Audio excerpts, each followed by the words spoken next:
কে তুই আমাকে মারলো? নো, এর বিচার চিঙ্কু মাস্তান করবো।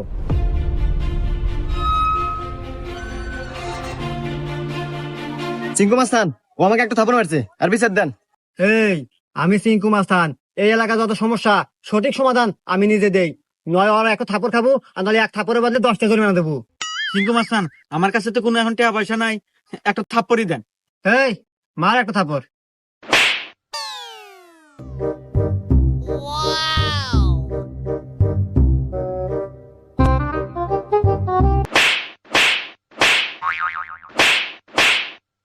এই যে আমি এখান থেকে যাওয়ার সময় 50 টাকা পরে পাচ্ছিলাম, তো ভাবলাম যে এখানে খরচ করে দিই। এত ধরেন 30টা আপনি নেন আর 20 টাকা দিয়ে দিন, থাকে। হুমুন্দি কয় গিরা? 20টা আপনি রেখে দেন, আমার লাগবো না।